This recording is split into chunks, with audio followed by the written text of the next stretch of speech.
there was one guy decided to start a Tumblr, and it was called "This is Black Privilege." And you might go, what? What are you talking about? On Tumblr, there are lots of different types of Tumblrs talking about white privilege and stuff like that. And so apparently someone got tired of it. Some dude got tired of it and was like, no, I will not have this.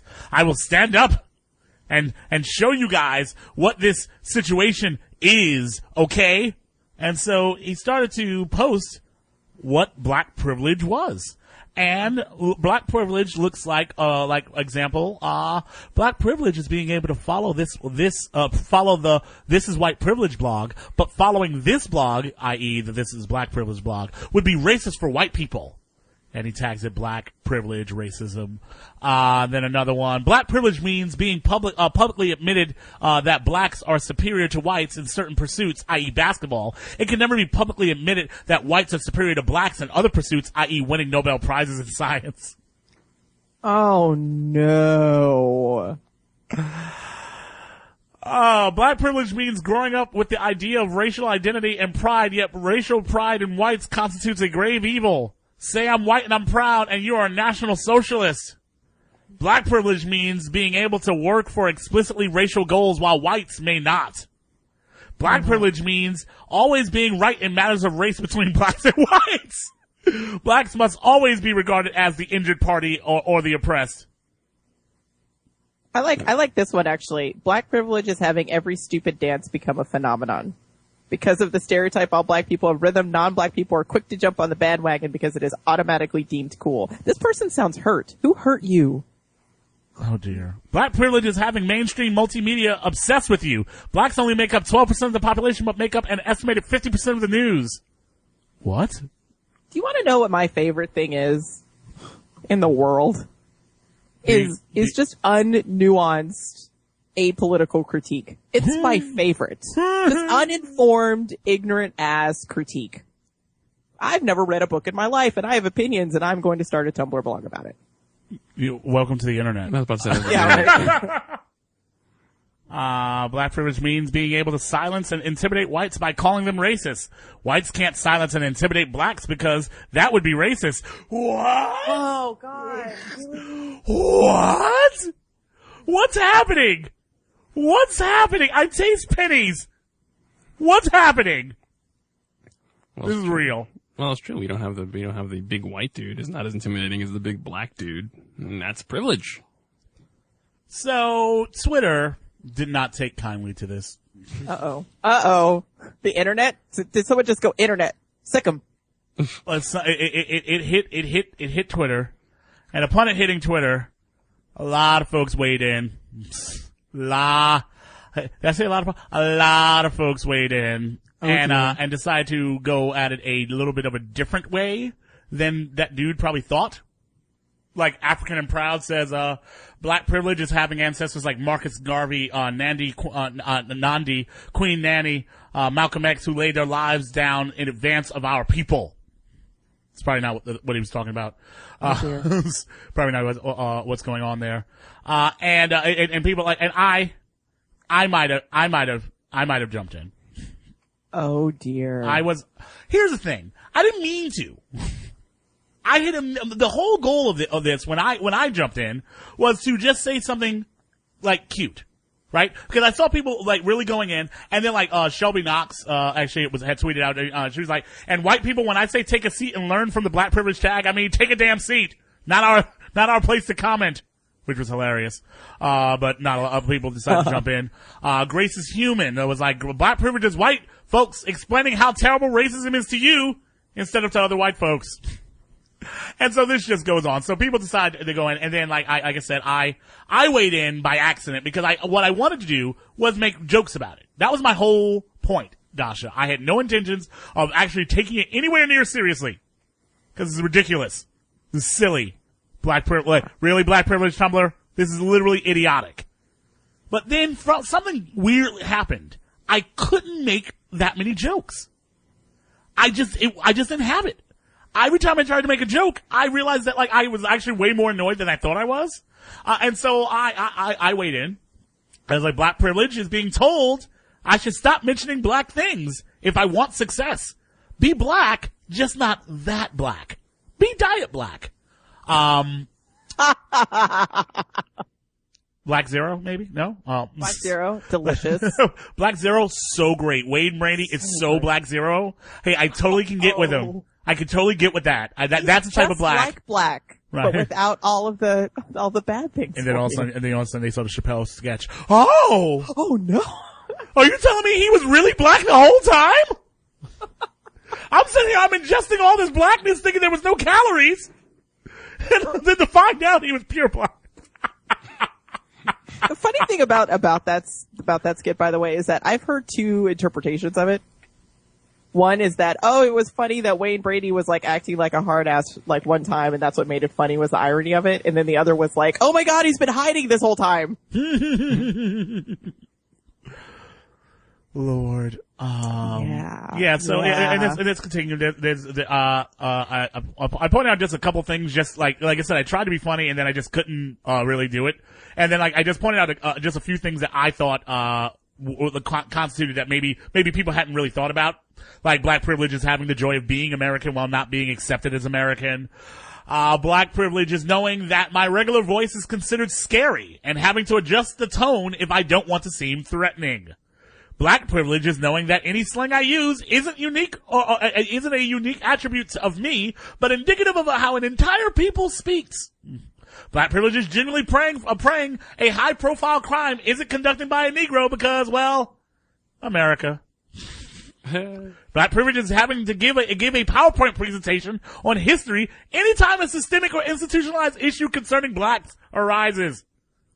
Black privilege is having to genuinely be surprised anytime, black privilege is having folks be genuinely surprised anytime you show a grasp of a complicated concept because it's so unexpected. Black privilege is being trained as a preteen on what to do when stopped by the police. Step 1, live. Oh no. Oh, that actually hurts my heart. Actually, people tweeted at me that I just hurt their heart. Yeah, that one person flat out said, I teared up after that. And I was I'm just like, if you want to talk about what comes along with it, we can do this. And for me personally, I realized that I wasn't even being funny at that point. I was just like, you really want it? Here you go. We can talk about it. I can give you what this is. And then, so while I'm out in Philly, we went to the zoo, and when we when we went out to the zoo in Philly, it's overpacked. They have 3 or 4 different parking lots, and they're all packed. There's in the last parking lot that isn't already full, you had a line to even get in the parking lot. So I was like, no, we were maybe we won't go to the dumb zoo, which I would have preferred, but we start to drive away, and about 4 or 5 blocks away from the zoo, there's a nice little neighborhood there. At first I thought it seemed like it was West Philly, but some people said that it's referred to as University City or something like that.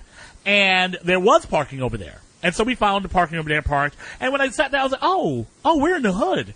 Oh, that's why there's parking here. You guys aren't willing to walk into the hood and park because you're, okay, cool.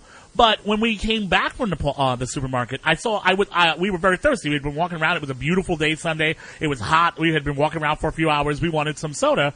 And at first we were going to buy an overpriced soda, but we're like, no, let's go buy a bodega. We passed by a bodega on the way here.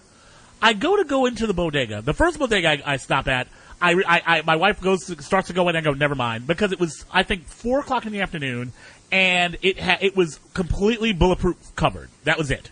There was no way of touching anything you actually wanted in there. And I was like, no, I did not do that. If you're going to treat me like I'm a goddamn animal, I'm not going into your store. All right? And so we walked to the next bodega. The next bodega we get to, I start to open the door and I look down and I see a sign. And the sign says, you will be called, no ski masks or hoodies allowed in the store.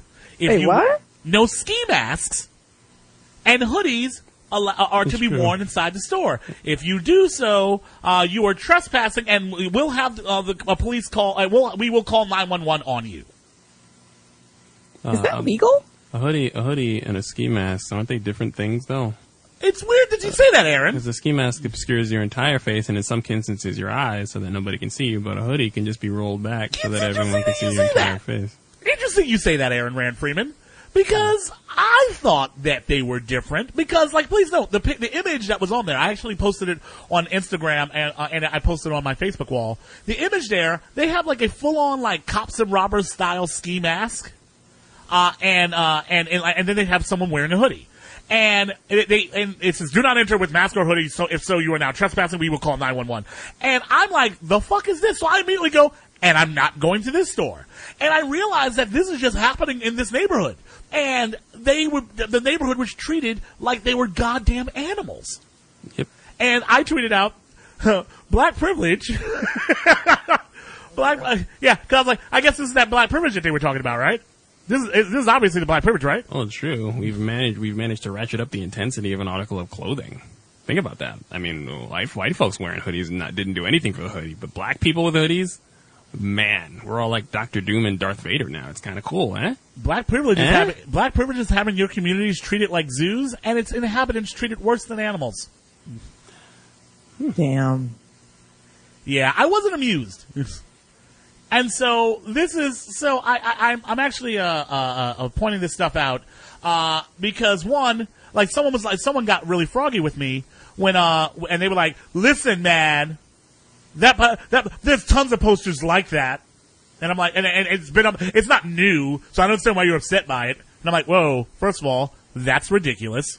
So if I didn't see something before, I shouldn't be upset when I found out it was up for a while. No, that's idiotic. And I don't care if they started posting those signs 40 years ago. I don't give a fuck. It's still problematic because you know what? You don't see signs like that in neighborhoods that are not of color. The response I ended up putting out when people were defending this, or defending the idea behind this type of sign was, I said, one, you can't, or better yet, shouldn't regulate someone's clothing based on a few idiots. If someone is acting menacing in your store, wearing a hoodie up or not, of course you call the cops. Telling customers that they are guilty upon entering your establishment based on a fashion choice is wrong. Two, I can and will blame businesses who treat an entire community based on the lowest common denominator. Of course you need to protect your business, but you don't get to treat me shitty because you're scared. Move your business or learn to treat your clientele with respect. Your right to run a business does not supersede respecting the customers. Three, whether or not the signs popped up yesterday or 30 years ago, it shows a lack of respect to the folks who depend on the establishment most. 4, this isn't how it works in every store. If you don't believe me, watch a neighborhood in the midst of gentrification. You know that store that didn't stay open until let you in after 9, and you had to speak through the bulletproof glass? All of a sudden, it's open till midnight. A lot of disrespect is doled out on the basis of, well, just don't seem suspicious. Who the hell decides what suspicious is? And why do these signs of suspicion regularly point to young, brown, and black kids?